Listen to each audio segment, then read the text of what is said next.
नमस्ते नमस्ते सर्वांना नमस्कार. जय महाराष्ट्र.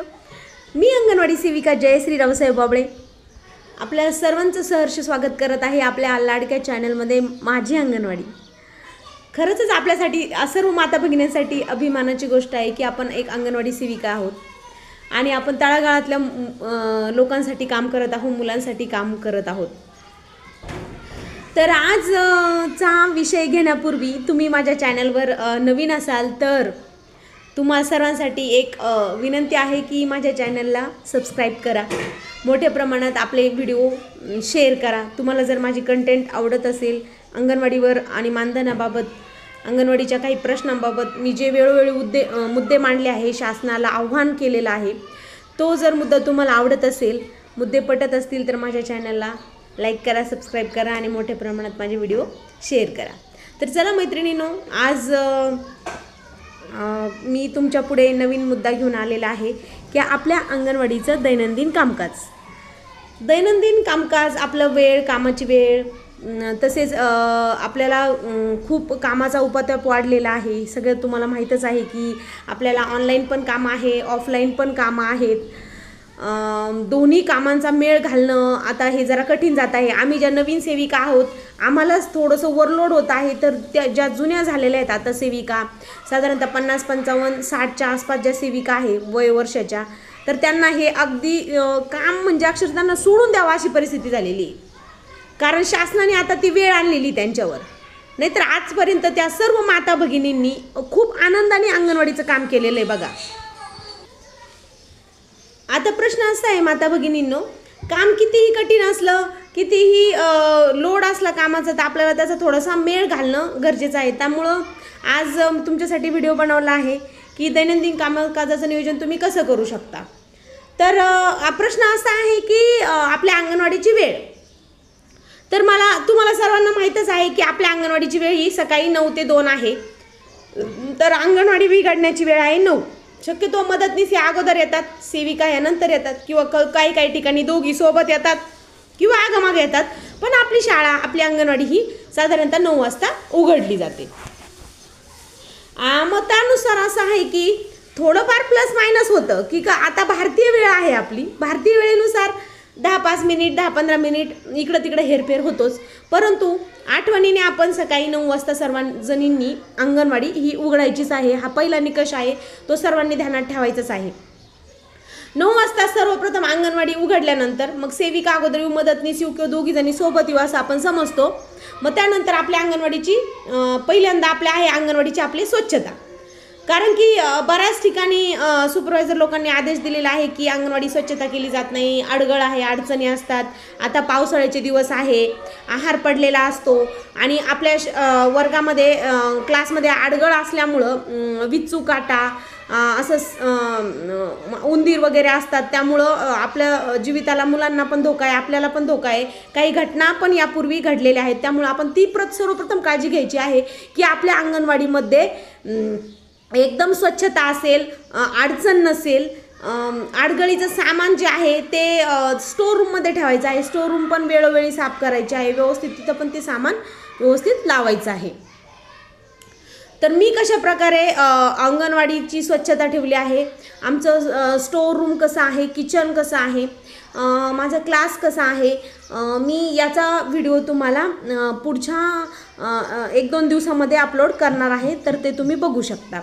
तर आता साहजिकच आहार आल्यानंतर आपल्या अंगणवाडीमध्ये अडचण ही होते, जागा कमी पडते. मग त्यामुळं त्याच्या पद्धतीने आपण पालक लोकांचा ग्रुप बनवायचा आहे. ज्या आता आपल्याकडे व्हॉट्सअप हा ग्रुप आहेच, तर त्या व्हॉट्सअपवर आपल्याला पालक लोकांचा ग्रुप बनवायचा आहे. मग 0 ते 3चा असो, गरोदर माता, स्तनदा माता असो, किंवा आपले 3 ते 6चे वयोगटातील मुलं असो, यांचा ग्रुप बनवायचा आहे.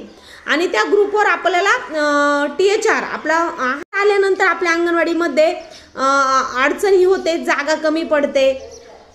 मग त्यामुळं त्याच्या पद्धतीने आपण पालक लोकांचा ग्रुप बनवायचा आहे. ज्या आता आपल्याकडे व्हॉट्सअप हा ग्रुप आहेच, तर त्या व्हॉट्सअपवर आपल्याला पालक लोकांचा ग्रुप बनवायचा आहे. मग 0 ते 3चा असो, गरोदर माता, स्तनदा माता असो, किंवा आपले 3 ते 6चे वयोगटातील मुलं असो, यांचा ग्रुप बनवायचा आहे.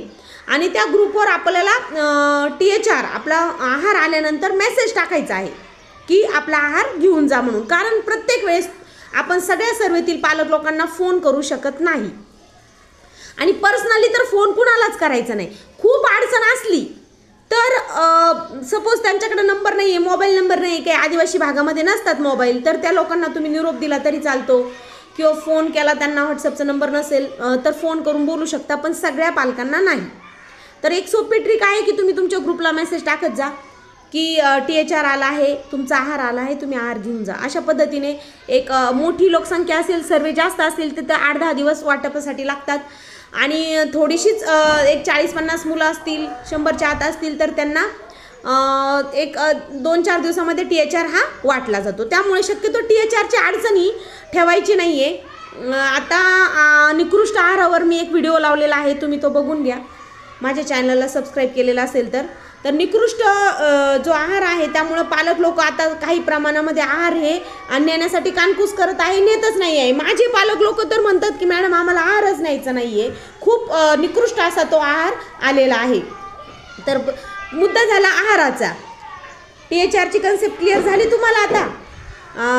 आणि THRच्या रजिस्टरचं अजून एक महत्त्वाचा मुद्दा म्हणजे तुम्ही जो THR वाटताय, तुमचा जो आहार वाटप होतोय त्याचं तुम्ही एक रजिस्टर मेंटेन केलेलं आहे. आपल्याकडे ते सर्व सेविकांकडे आहे, जुन्या नव्या सर्व सेविकांनी THRचं रजिस्टर ठेवलं आहे. आठवणीने त्याच्यामध्ये THR वाटप केल्यानंतर त्यांचा नाव तर आपण ओढलेलेच असतो, तर त्याच्यापुढे त्यांचा सही असो, अंगठा असो, त्यांच्या घरातील कुटुंबातील कोणत्याही व्यक्तीने तो आहार नेला तर त्यांचा सही आणि अंगठा मात्र न चुकता तिथे घ्यायचा आहे. कारण अशा अनेक घटना घडलेल्या आहे. पालक लोक आहार घेऊन जातात आणि नंतर बोलतात की नाही आम्हाला आहार मिळालेला नाही आहे, आमचा आहार द्या. त्यावेळेस आपल्याकडे पुरावा नसतो काही, म्हणून त्यांच्या नावापुढं शक्यतो त्यांची सही आणि अंगठा तर कंपल्सरी घ्यायचाच आहे. पण ज्यांना ज्यांना माझ्या भगिनींना शक्य आहे त्यांनी तिथे डेट नमूद जर केली, दिनांक नमूद केली तर बेस्ट राहील. कारण की असं तुम्हाला पुढं अडचण येणार नाही. म्हणजे तुम्ही ज्या तारखेला आहार त्यांना दिलेला आहे त्या तारीख तिथं दिले सही अंगठा असल्यामुळं ते पालक लोक आपल्याला पुन्हा काही तक्रार करू शकत नाही की आम्ही आहार नेलेला नाही वगैरे असे. शक्यतो घरातील व्यक्तींनाच आहार देत जा, कारण की बाळ एकीकडे राहतं आणि कुटुंबातला तिसराच व्यक्ती आहार नेतो आणि चौथाच फोन करतो, त्यामुळे आपली पण गैरसोय होते. तर तसं पद्धतीचं नियोजन तुम्ही THRचं करू शकता. आता प्रश्न झाला THRचा. आता आपला आहे अंगणवाडीच्या रुटीनचं. तर सकाळी मगाशी म्हटल्याप्रमाणे 9 वाजता आपल्याला शाळेत यायचं आहे. आपल्या अंगणवाडीची स्वच्छता, पहिलाच मुद्दा आहे स्वच्छता. मग बाहेर झाडं असतील तर त्याची पानं वगैरे गोळा करणं, मुलांची मदत तुम्ही घेऊ शकता, मोठ्या मुलांनाही पाणी गोळा करण्यासाठी मदत घेऊ शकता. आणि अंगणवाडीची स्वच्छता झाल्यानंतर मग आहे मुलं. आता जी गावठांची आहेत अंगणवाड्या, त्या गावठांमध्ये मुलं स्वतःहूनच शाळेत येतात. वाड्या वस्तीचे आहेत तर ते काही मुलं आणावे लागतात, बोलवावे लागतात, तर ते काम मदतनीसने करायचं आहे. आणि मग आपल्या डेली रुटीनमध्ये अंगणवाडीत आल्या आल्या पहिल्यांदा आपलं ऑनलाईनचं जे काम आहे महत्त्वाचं, अंगणवाडीत आल्या आल्या आपल्या मोबाईलचं पोषण ट्रॅकर ॲप हे उघडायचं आहे. पोषण ट्रॅकर ॲपमध्ये पहिल्यांदा तुम्ही अंगणवाडी उघडली काय तर तिथं होय करायचं आहे. इंग्रजीमध्ये असेल तर अंगणवाडी क्लोज ओपन ऑप्शन येतं, तर तिथं ओपन म्हणून दाखवायची आहे. शाळेत पाऊल ठेवल्या ठेवल्या तुम्ही पहिल्यांदा हे काम मात्र करायचं आहे. आता प्रश्न राहिला खाली उपस्थितीचा, आहार वाटपाचा, 3 ते 6च्या आहार वाटपाचा, उपस्थितीचा आणि पूर्व प्राथमिक शिक्षणाचा. तर ती हजेरी तुम्ही 9 वाजता भरायची नाही आहे. एवढं माझ्या मैत्रिणी लक्षात घ्या. कोणी कोणी अंगणवाडी उघडली, पोषण ट्रॅकर उघडला, अंगणवाडी होय, हाजरी भरली पटपट द्या 10, 15, 20 काय असेल तेवढे मुलं, हाजरी लगेच सबमिट. 9, 9:15 वाजता हाजरी सबमिट, गृह बेटी कंप्लीट.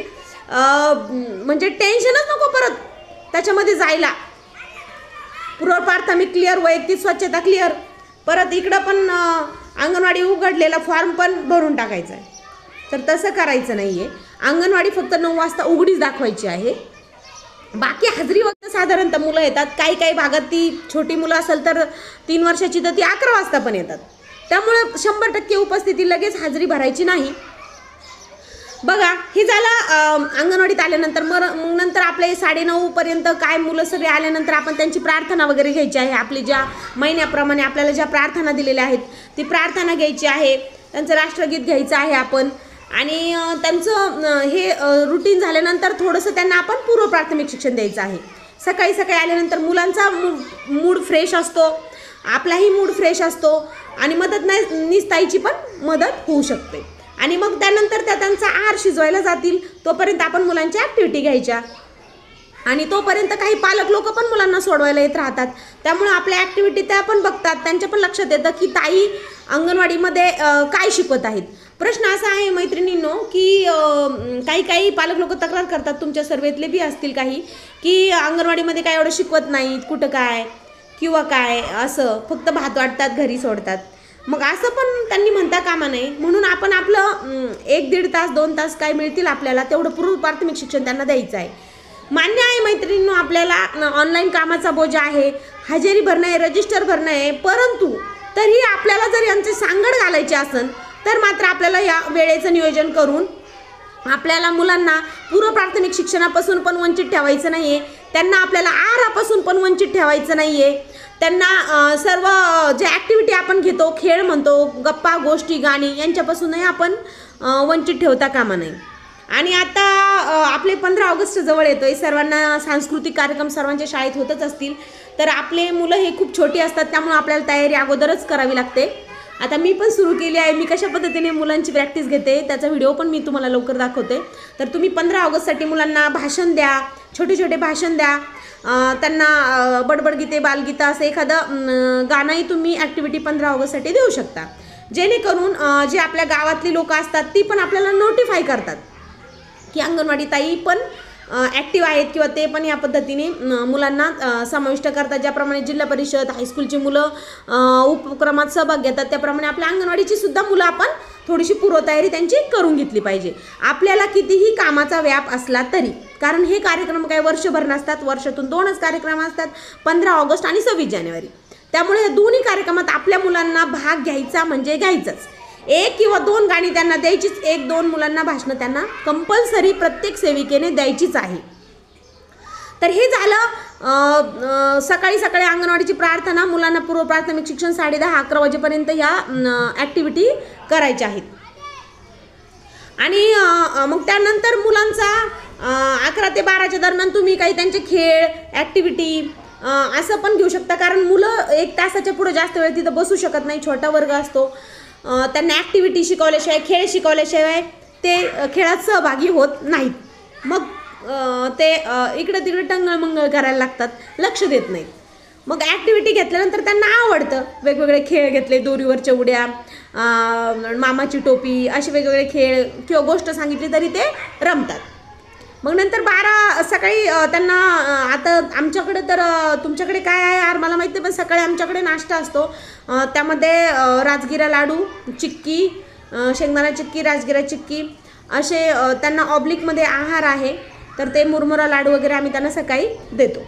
आणि मग त्यानंतर 12च्या आसपास 12 वाजेपर्यंतच त्यांची कॅपॅसिटी असते. तर मग 12च्या आसपास मात्र ते आहाराचा त्यांचा वेळ होतो. 12:30 टाईम आहे आपला आहार वाटपाचा, पण 12 नंतर 12 ते 12:30 या दरम्यान आम्ही त्यांना आहार वाटप करतो. मग बघा, ज्यावेळेस आपल्या मदतनीस ताई 12 नंतर मुलांना घेतात, आहार वगैरे त्यांचं काय असेल, दप्तर पाटी वॉटर बॅग काय असेल ते करतात, तोपर्यंत आपण ऑनलाईनचं आपलं काम करायचं आहे. आपण 12 वाजल्याच्या आत हजेरी ऑनलाईन कोणीही भरायची नाही आहे, अजिबात ते बंधनकारक नाही आहे. फक्त तुम्ही 9 वाजता अंगणवाडी उघडणे एवढं मात्र बंधनकारक आहे मैत्रिणींनो. सकाळी 9 वाजता अंगणवाडी फक्त उघडी दाखवायची आहे, मात्र हजेरी तुम्ही 12 वाजताच भरायची आहे, कारण 12 पर्यंत आपली उपस्थिती दिसते. कितीही उशिरा करून करून मुलं 11 वाजेपर्यंत अंगणवाडीत मात्र येतात.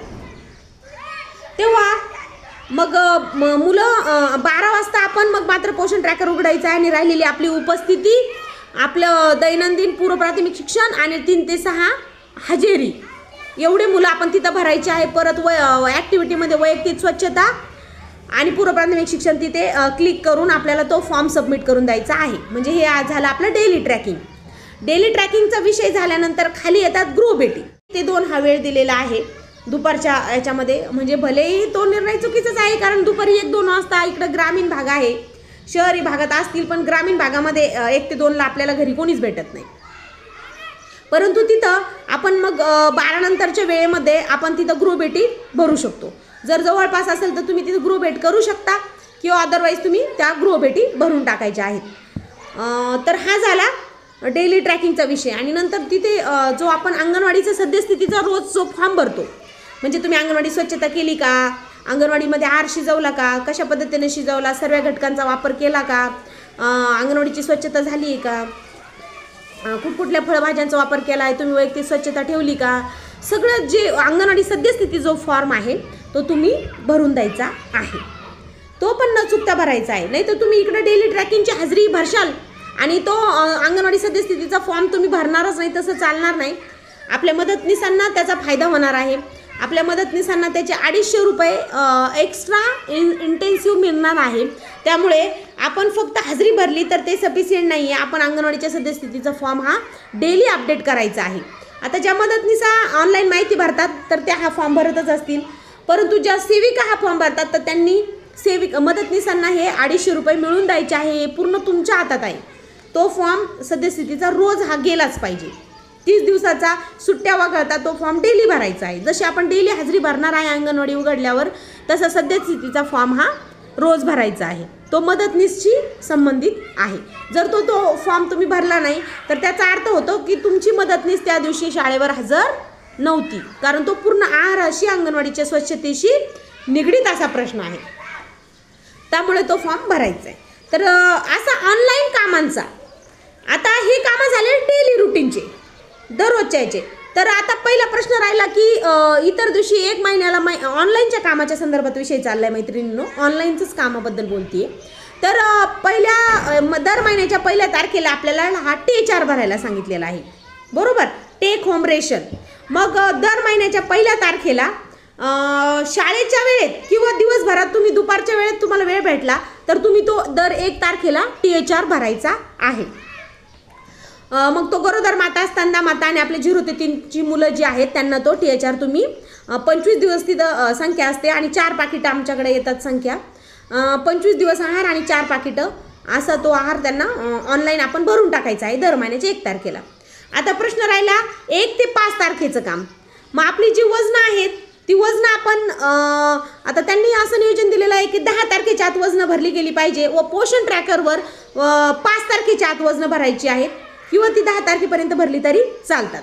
मग आपण आता वजनं घ्यायचे कधी आणि रजिस्टरला भरायचे कधी आणि ऑनलाईनला भरायचे कधी. तर माझी सर्व माता भगिनींना एक विनंती आहे की अजिबात गोंधळ करून घेऊ नका, कामाचा लोड घेऊ नका.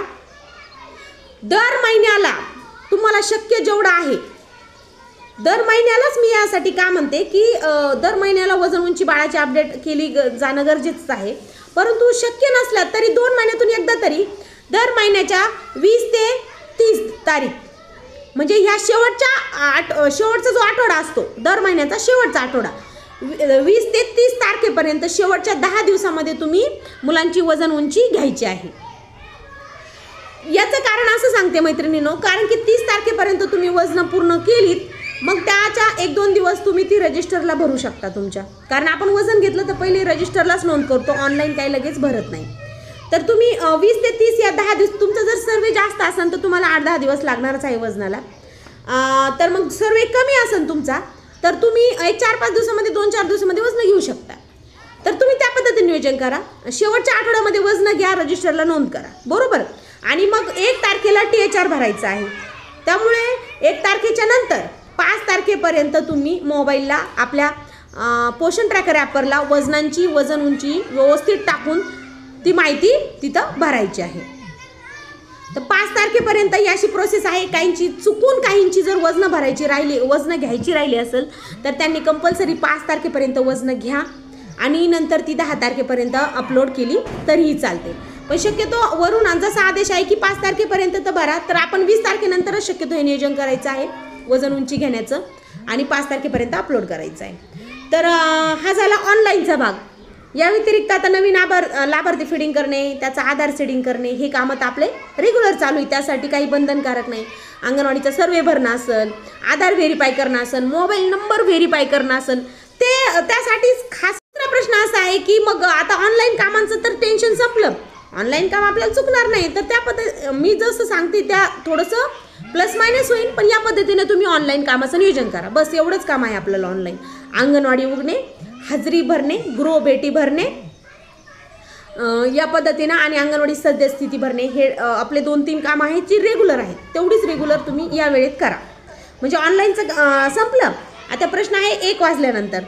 आता ज्या ज्या माता भगिनींना शक्य आहे 1 तर वाजतोच ऑनलाईनचे ह्या कामासाठी.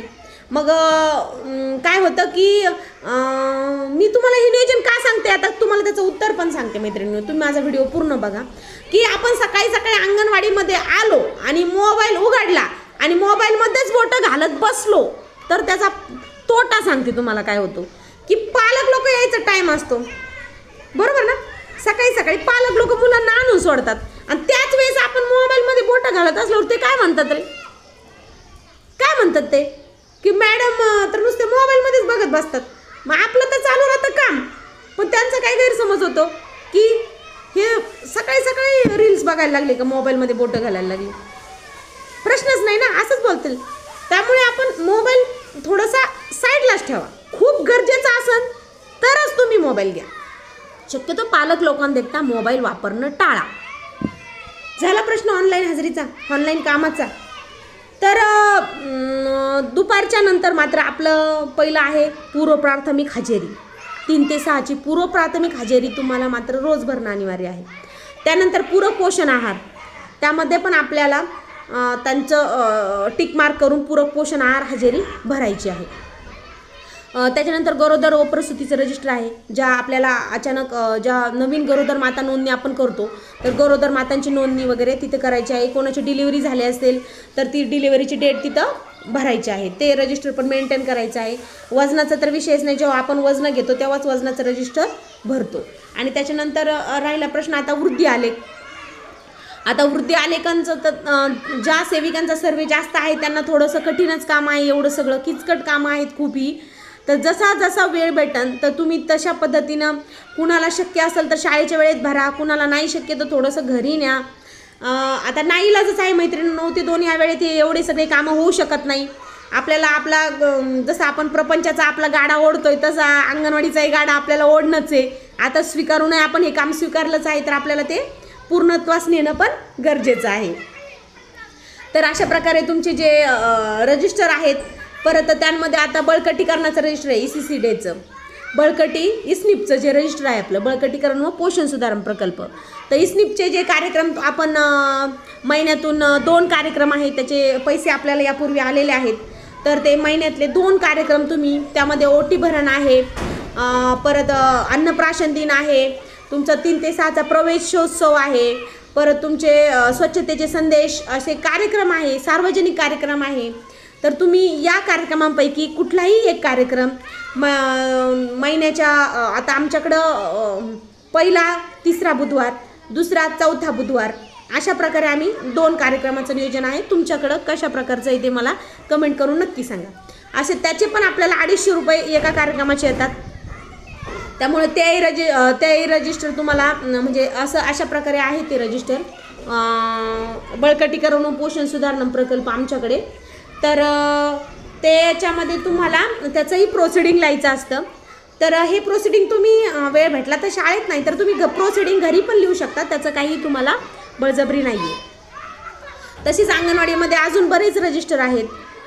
साधील खर्च आहे, साधीलचे जे आपल्याला पैसे येतात वर्षभरात, पहिले 1000 यायचे आता 1,500. त्याही रजिस्टरला आपल्याला साधारणतः 2000पर्यंत तुमच्याकडे किती पैसे येतात 1,500पर्यंत त्याची पावती पण साधीलला एकदाच लावून द्यायची आहे.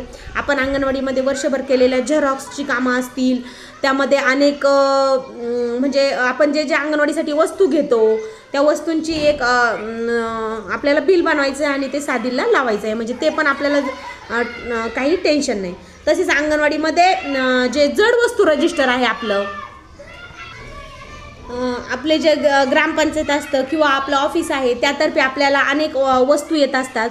त्या वस्तूंची आहे पावती तुम्ही वेळोवेळी त्यांच्याकडून घेणं आणि त्या पावत्या जड वस्तू रजिस्टरला लावणं बंधनकारक आहे.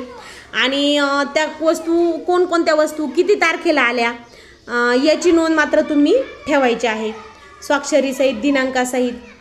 म्हणजे त्याही वस्तू कळतात. वेगवेगळ्या खेळण्या येतात, वेगवेगळ्या काही वस्तू असतात, टेबल खुर्ची असेल ते झालं जड वस्तू रजिस्टर. त्यानंतर आहे आपल्याकडं ज्या आता शासनाने कधी सुरू करतात कधी बंद पाडतात बेबी केअर किट योजना. ज्या आपल्या गरोदर माता स्तनदा माता आहे त्यांना बेबी केअर किट योजना आहे. तर ते बेबी केअर किट जेव्हा तुम्ही जितक्या पण अंगणवाडी सेविकांनी जेवढ्या पण आपल्या सर्वेमध्ये दिलेल्या आहेत त्याचं पण रजिस्टर आपल्याला मेंटेन करायचं आहे. तर लाभार्थ्याचं नाव, जन्मतारीख, त्या बाळाची किट वाटप केल्याचा दिनांक, पालकांची स्वाक्षरी अशा कॉलममध्ये आपल्याला ते बेबी केअर किट वाटप रजिस्टर मात्र ठेवायचं आहे. तर तुम्ही कोणी अंगणवाडीमध्ये ते रजिस्टर मेंटेन केलं नसेल तर तुम्ही आताही ते मेंटेन करून ठेवा, की जेव्हा आपली व्हिजिट होऊ शकते त्यावेळेस विचारू शकतो की तुम्ही बेबी केअर किट किती लाभार्थ्यांना दिलं. परत आत्ताच्या या आमच्याकडं एक मागच्या 6 महिन्यामध्येच एक नवीन किट आलं होतं, बाळंत विडा किट. तुमच्याकडं आलं होतं का नाही मला नक्की कमेंट करून सांगा. आमच्याकडं तो बाळंत विडा किट आलं होतं. फक्त जातीमधल्या SC कॅटेगरीच्या स्तनदा माता, गरोदर मातांना ते आमच्याकडे आलं होतं. तर त्यामध्ये गूळ, शेंगदाणे, खोबरं, काजू, बदाम किंवा त्यांना जे आपल्या बडीशेप जे गरजेचं आहेत वस्तू त्या त्यांना देण्यात आल्या. बऱ्याच 20 प्रकारच्या वस्तू त्यामध्ये होतात, त्याला म्हणतात बाळंत विडा किट. तर तीही आम्ही वाटप केलेली आहे, त्याचंही रजिस्टर मेंटेन ठेवलं आहे. त्याची नावं, वाटप दिनांक, त्यांचा सही अंगठा आपण घ्यायचा आहे. अजून एक मुद्दा आहे तो म्हणजे आपल्याकडे येणारे सॅनिटरी पॅड्स, सॅनिटरी नॅपकिन. आता आपल्याला बऱ्याच दिवसापासून सॅनिटरी नॅपकिन्सचे पॅकेट येत आहेत आपल्याकडे जाती जमातीतल्या महिलांसाठी. तर तेही तुम्ही रजिस्टर एक करायचं आहे.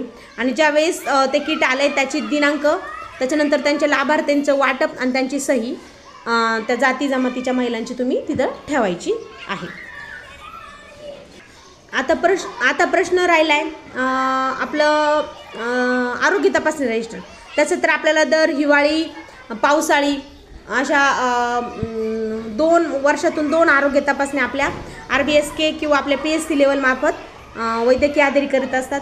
आणि तोही आपल्याकडं आरोग्य तपासणीचं रजिस्टर आपल्याकडं असतंच. त्यावर मात्र आरोग्य तपासणी केल्यानंतर ध्यान करून जे मेडिकल ऑफिसर असतात त्यांचा शिक्का, त्यांची सही आणि दिनांक एवढं मात्र तुम्ही ध्यान करून त्याच्यावर घ्यायचं आहे आरोग्य तपासणीच्या आपल्या रजिस्टरवर. बाकी आपले डेली रुटीनचेच रजिस्टर आहेत, विशेष असं काही नाही वेगळं. परंतु हे जे बाकीचे कार्यक्रमाचे वगैरे प्रोसिडिंगचे रजिस्टर आहेत ते आपल्याला मेंटेन करायचे आहेत.